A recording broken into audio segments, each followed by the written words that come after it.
तो केंद्र सरकार ने आज अपना आम बजट पेश किया है। कैसा बजट है, बजट में क्या खास है, इसी को जानने के लिए नेटवर्क 10 की संवाददाता विशाखा चौधरी नोएडा के एसएस कॉलेज पहुंची, जहां छात्रों ने अपनी प्रतिक्रिया दी। 2023 और 24 का वित्तीय बजट आज पेश किया जा चुका है। जनता के सामने बजट रखा जा चुका है। वित्त मंत्री की तरफ से 7 प्राथमिकताएं केंद्र सरकार की तरफ से इस बजट के द्वारा रखी गई है, जिसको आज वित्त मंत्री सप्तऋषि कहती हुई नजर आई। उस सप्तऋषि के कॉन्सेप्ट में से, प्राथमिकताओं में से, प्रायोरिटीज में से एक concept basic infrastructure and education का भी है। यानी कि जो हमारी नींव है, यानी कि हमारी शिक्षा व्यवस्था या फिर आप कहिए यूथ के लिए जो तमाम चीज़ें हैं, वो इस बजट में कितनी की गई है, कितना उम्मीदों पर खरा उतरा है, इस पर बातचीत करने के लिए हमारे साथ बहुत सारे युवा हैं, स्टूडेंट्स हैं, छात्र छात्राएं हैं। उनसे हम जानेंगे किस तरह से उनको क्या उम्मीदें थी बजट से और ये बजट कितना पूरा कर पाया है उनकी उम्मीदों को। आप ही के पास आती हूँ, सबसे पहले नाम बताएंगे अपना।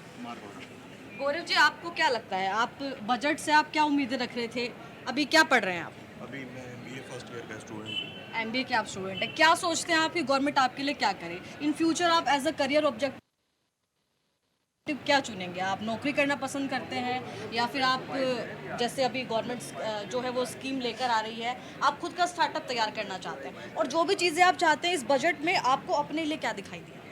सबसे पहले तो मैं सरकार को बहुत बहुत धन्यवाद देता हूँ कि ये जो नई बजट आई है वो सबको देखते हुए, मतलब मिडिल क्लास के लिए ये फेवरेबल बजट है।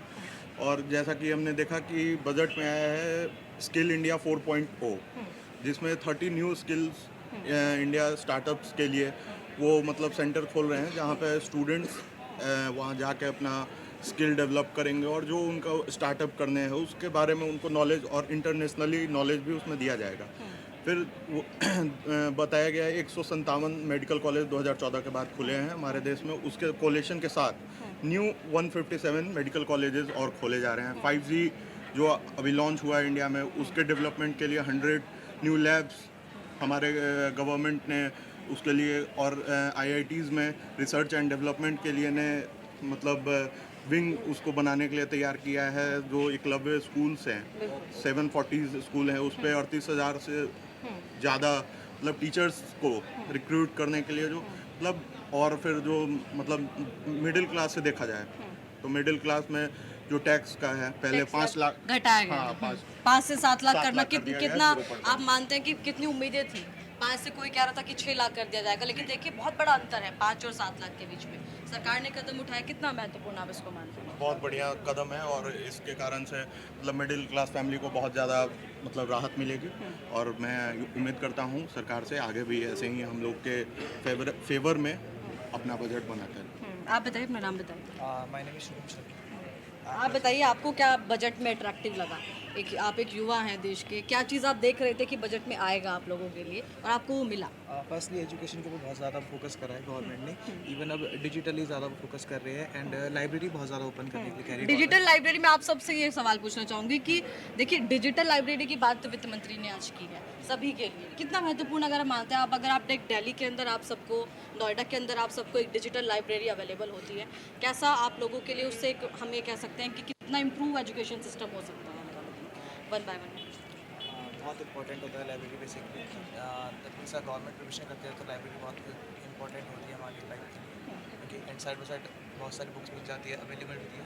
एंड इवन वन मोर एक और चीज़ करी है गवर्नमेंट ने, महिलाओं के लिए करी, महिलाओं समाज के लिए। रूरल एरिया में वर्क नहीं कर पाते तो उनके लिए बहुत वो करा है। एंड गवर्नमेंट ने वो भी करा है आपका कुछ लाइक नेशनल आपके यहाँ जो प्रोडक्ट बनाते हैं, खिलौने बनाते हैं, उसको आपने इंक्रीज़ कर दिया। जो घरेलू शिल्पकार हैं उन लोगों के लिए उनके रोजगार को बढ़ावा देने की बात की गई है। महिला सशक्तिकरण की बात इन्होंने करी है, महिलाओं पर फोकस, लड़कियों पर फोकस रहा है इस बजट का।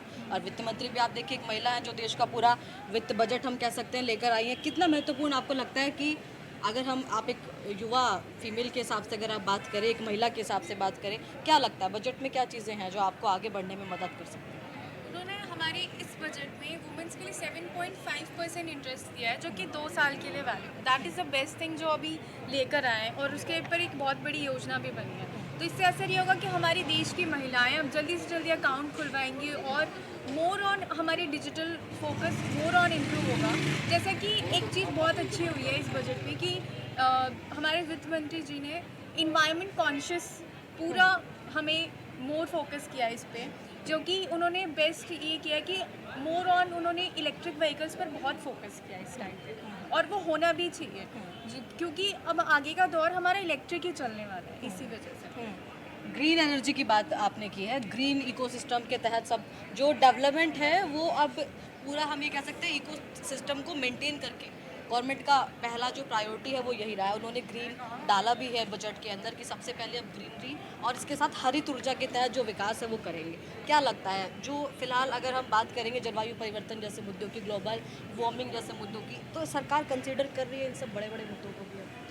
जी हाँ, सरकार इस पे बहुत वर्क कर रही है एंड सरकार को पहले तो मैं बहुत ज़्यादा थैंकफुल हूँ कि ये जो भी डिसीजंस लेती हैं वो middle class and lower class को लेकर करती हैं एंड इन्वायरमेंट पे भी फोकस कर रही हैं। एंड इंफ्रास्ट्रक्चर की बात करें तो अभी हमारे जैसे बजट में रेलवे के 10 लिए करोड़ का इंफ्रास्ट्रक्चर उन्होंने पूरा उनका बजट है इस साल 10 करोड़, और लास्ट ईयर और भी था, बट इस साल उन्होंने बहुत सारी चीज़ों में डिवाइड किया है और less on infrastructure, more on education and research किया और मोर ऑन इन्वायरमेंट किया। That is the best thing right now, क्योंकि आफ्टर कोविड हमें रिकवर होना है और धीरे धीरे हम रिकवर हो ही रहे हैं। इसी की वजह से हमारी यूथ और हर चीज़ वापस ऑन ट्रैक लाने के लिए हमारी वित्त मंत्री जी ने बहुत सारे इनिशिएटिव्स लिए हैं।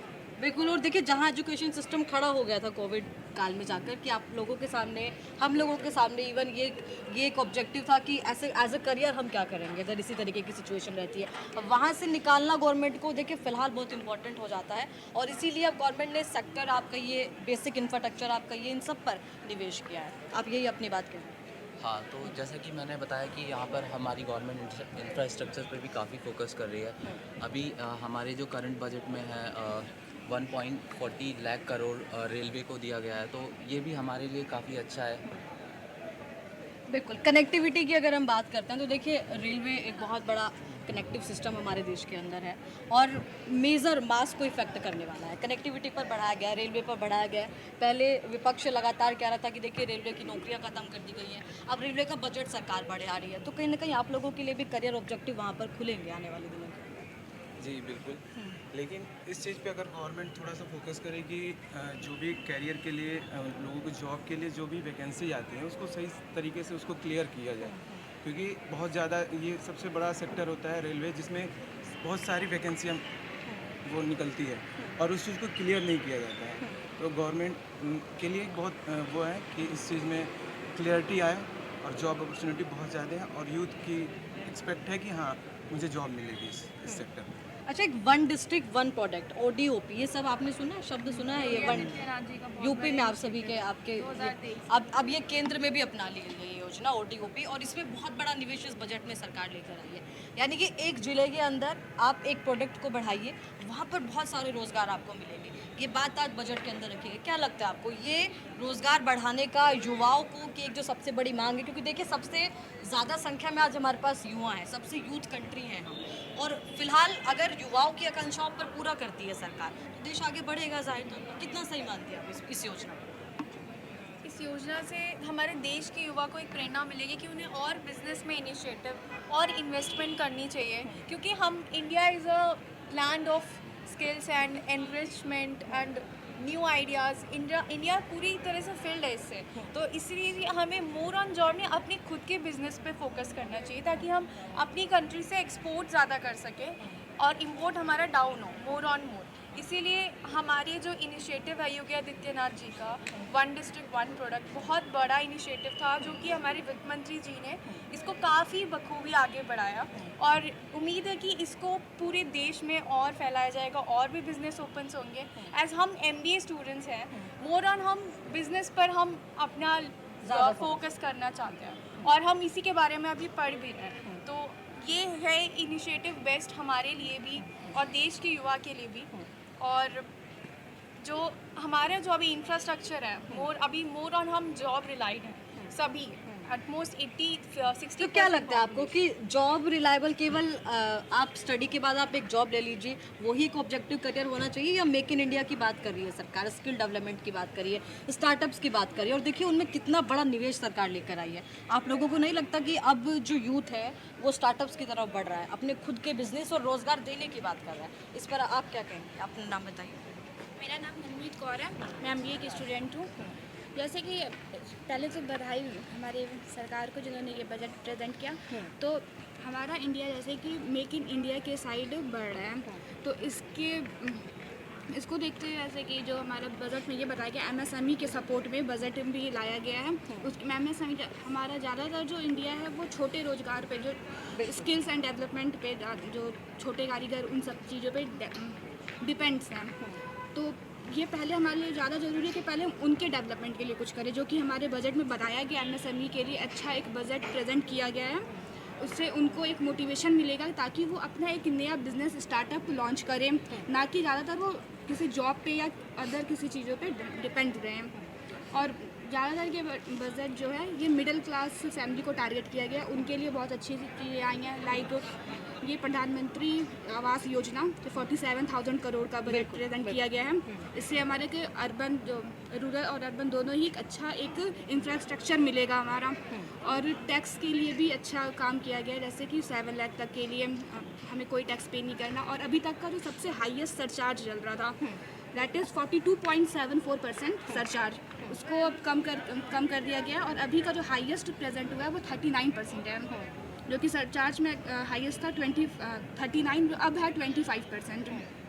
तो ये भी एक बहुत अच्छा काम हुआ है, क्योंकि हमारे जो किसी भी अच्छे काम को, कुछ भी अपने इंडिया के लिए या डेवलपिंग कुछ भी करने के लिए हमें एक सबसे पहले फाइनेंस मतलब चाहिए रहता है कि अच्छा बजट हमारे पास हो कि हम कैसे ओवरऑल अब कह सकते हैं कि सभी को लेकर, सभी की उम्मीदों को पूरा करता हुआ ये बजट है। तो कहीं ना कहीं आने वाले दिनों की अगर हम बात करें तो युवा को अट्रैक्ट सरकार कर पाई है, युवाओं की उम्मीद जो थी उनको पूरा कर पाई है, क्योंकि 2024 में देखिए इलेक्शन भी है और इलेक्शन से पहले बजट और इतनी बड़ी संख्या क्योंकि युवाओं की है, तो जाहिर तौर पर आपकी उम्मीदें अगर पूरी हुई है तो वहाँ पर सपोर्ट भी पूरा गवर्नमेंट को जाएगा। ऐसा सही है या गलत? मैम बिल्कुल सही है, क्योंकि अब सरकार ने ऐसे जो जैसे skill India, startup India introduce करे कि हम लोग क्या है मैम, जैसे सिंपल एग्जांपल ले सकते हैं डिफेंस सेक्टर का। डिफेंस सेक्टर में क्या है, कोई भी हमें इक्विपमेंट मंगवाना होता है, इक्विपमेंट आर्मी हमारी फोर्सेस को इक्विपमेंट ऑर्डर करना पड़ता है, तो वो क्या करती हैं कि बाहर से मंगवाती हैं, रशिया हो गया, फ्रांस हो गया, अमेरिका हो गया। पर अब क्या है, स्टार्टअप्स की वजह से क्या है, वही जो इक्विपमेंट वो जो रशिया अमेरिका बनाती है, वो क्या है हम उसको इंडिया में ही मैन्युफैक्चर कर सकते हैं और उसकी कॉस्ट कम कर सकते हैं। तो क्या है कि हमें स्पेयर पार्ट्स के लिए हमें डिपेंडेंट नहीं रहना पड़ता। जैसे जो रशिया ओरिजिन इक्विपमेंट है उसके लिए हमें क्या है, स्पेयर पार्ट्स के लिए रशिया पे डिपेंडेंट रहना पड़ता है कि वो हमें बेचेगा। अब जैसे कई कंपनीज ने, जैसे HAL की हिंदुस्तान एरोनॉटिक्स लिमिटेड है, उसने भी कई कंपनीज के साथ पार्टनरशिप करी है कि जो हमारा Su-30 MKI एयरक्राफ्ट है उसके कंपोनेंट बनाने के लिए इंडिया में ही बनेंगे।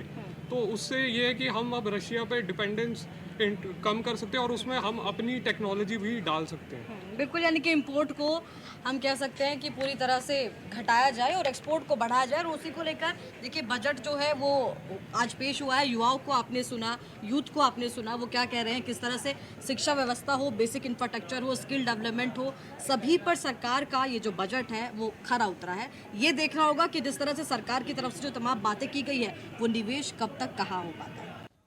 बजट को लेकर छात्रों के अलावा टीचर्स का क्या कुछ कहना है, चलिए आपको ये भी सुनाते हैं। 2023 और 24 का वित्तीय बजट आज वित्त मंत्री निर्मला सीतारमण की तरफ से आज पेश कर दिया गया। और उम्मीदों की अगर बात करें तो इस बजट से पूरे देश की जनता को, और साथ ही हम ये भी कह सकते हैं कि अंतर्राष्ट्रीय स्तर पर भी मोदी सरकार के 8 साल के रिपोर्ट कार्ड के तौर पर इस बजट को देखा जा रहा था। और बजट आज पेश हुआ, हर वर्ग के लिए कुछ ना कुछ बजट के पिटारे से निकला। फिलहाल अगर हम एक बहुत मजबूत स्तंभ की बात करें बजट के अंदर तो शिक्षा पर बात करेंगे, जानकारी लेंगे आखिरकार किस तरह से बजट के अंदर जो प्रावधान, जो प्रस्ताव रखे गए हैं वित्त मंत्री की तरफ से, वो देश की शिक्षा व्यवस्था को किस तरह से आगे लेकर जाएंगे। इस पर बातचीत करने के लिए हमारे साथ JSS कॉलेज से हेड ऑफ डिपार्टमेंट हमारे साथ मौजूद है डॉक्टर योगेंद्र सिंह। उनसे हम बातचीत करते हैं किस तरह से शिक्षा व्यवस्था पर जो प्रावधान हुए हैं। सर, पहला सवाल मेरा यही है कि देखिए कोविड से जब हमने देखा और लगभग 2 से 2.5 साल का कोविड पूरा कोरोना काल रहा, और उस बीच सबसे अधिक जो व्यवस्थाएं चरमराई, हेल्थ सेवाएं तो चरमराई, लेकिन सबसे अधिक जो शिक्षा पर एक बड़ा सवाल खड़ा हुआ। हालांकि देखिए चाहे ऑनलाइन मोड की हमने बात की, उस फेज से भी देश निकला, लेकिन अब देखिए अभी का जो बजट है, अब सरकार ने जोर वहीं पर दिया है कि जहां पिछले दिनों हम कमज़ोर रहे हैं। चाहे वो एकलव्य स्कूलों को लेकर जो घोषणाएं हुई हैं, जो प्रस्ताव रखे गए हैं, क्या देखते हैं आप इस बजट से? शिक्षकों को कहिए या शिक्षा जगत से जुड़े हुए लोगों को कहिए, कितनी उम्मीदें पूरी हुई हैं? देखिए विशाखा जी, ये जो बजट आया है और फाइनेंस मिनिस्टर उन्होंने सभी वर्गों को ध्यान में रखते हुए जी। और कोशिश ये करी है कि हर वर्ग को, कोई भी वर्ग अछूता ना रहे। और जैसा कि आपने बताया कि कोविड के टाइम पे एक बहुत ही बुरे दौर से पूरा देश क्या पूरी दुनिया गुजरी है, और अगर हम जो हमारा जो यूथ है अगर उसको हम शिक्षित कर लेंगे, तो चाहे वो मैनेजमेंट में हो, चाहे वो इंजीनियरिंग में हो, चाहे वो साइंस में हो, चाहे वो मेडिकल में हो, किसी भी क्षेत्र में अगर हम अपने बच्चों को, अगर हम यूथ को अगर हम एजुकेट कर लेंगे, उन्हें हम शिक्षित कर देंगे, तो जाहिर सी बात है कि जिस प्रकार की जो आपदाएं या जिस प्रकार की दिक्कत परेशानियों से हम जो जूझते हैं या फेस करते हैं, तो शिक्षित वर्ग होगा, टेक्निकल हैंड होगा, तो जाहिर सी बात है हमें आगे बढ़ने में और उन चीज़ों का सामना करने में हमें सुविधा हमेशा रहती ही है। तो इन सब चीज़ों को ध्यान में रखते हुए हर वर्ग को टच किया गया है, चाहे वो कौशल विकास योजना हो, प्रधानमंत्री कौशल विकास योजना, उसका चौथा चरण चालू करने के लिए बोला गया है। फाइनेंस मिनिस्टर साहब ने नर्सिंग होम, नए नर्सिंग कॉलेजेस खोलने के लिए भी प्रस्ताव दिया है कि नए नर्सिंग कॉलेजेस खोले जाएंगे। तो ध्यान में रखते हुए कि भाई कि हमारे को अपना हेल्थ सेक्टर और मजबूत करना है, सेवा भाव के हिसाब से मजबूत करना है। और जैसा कि अभी आपने बताया, चाहे वो एकलव्य योजना हो, चाहे वो जो आदिवासी जो सेक्टर को वहाँ पे एजुकेशन को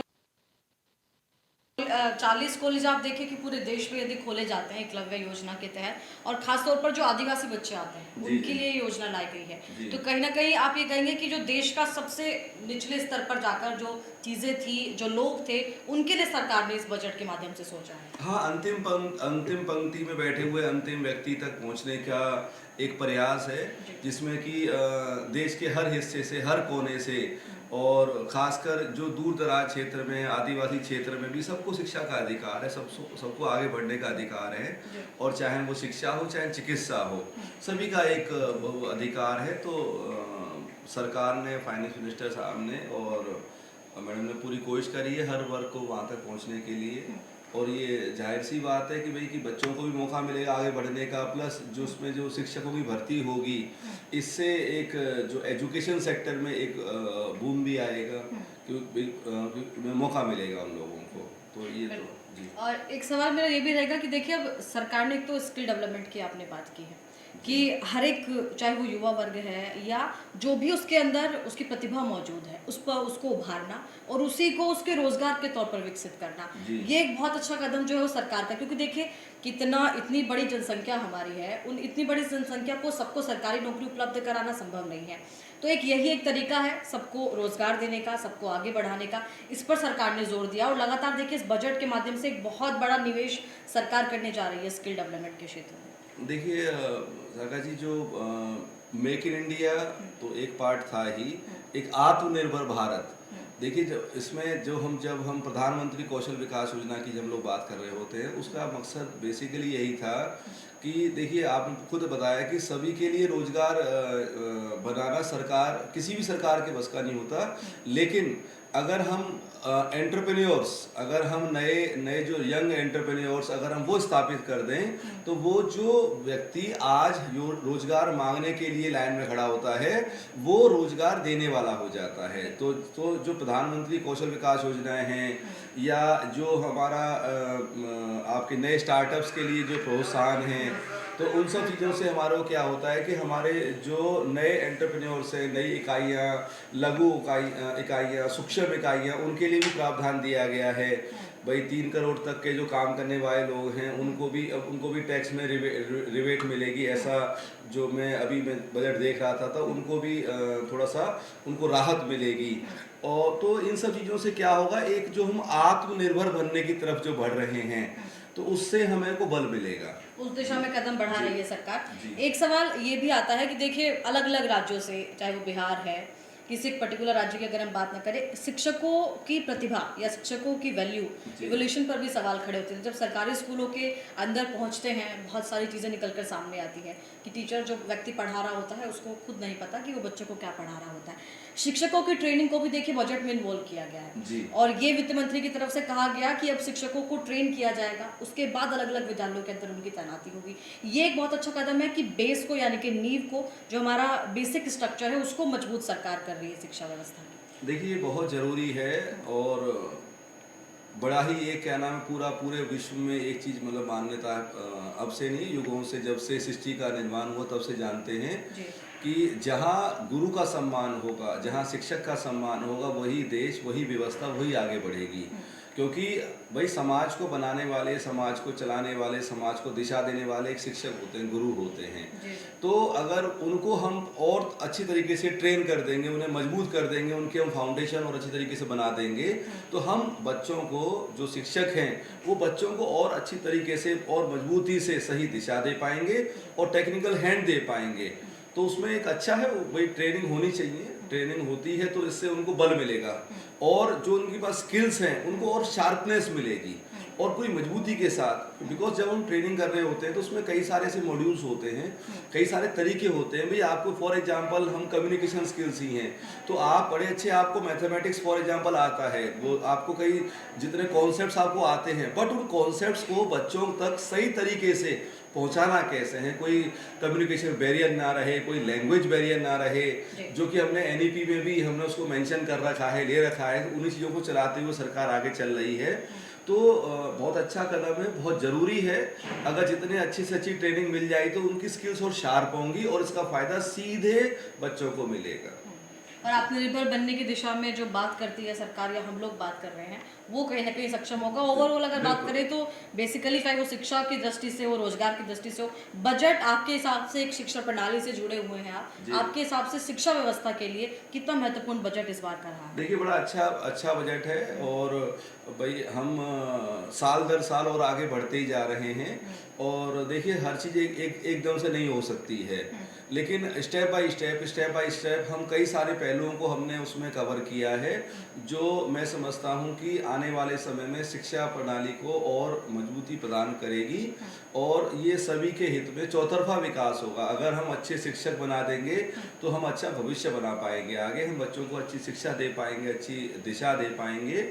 तो वो तो बहुत ज़रूरी है। मैं तो समझता हूँ कि ये शिक्षकों के लिए एक अच्छा बजट है और आने वाला समय है वो एक नई दिशा और दशा तय करेगा। बिल्कुल, बहुत धन्यवाद सर आपका हमारे साथ बात करने के लिए।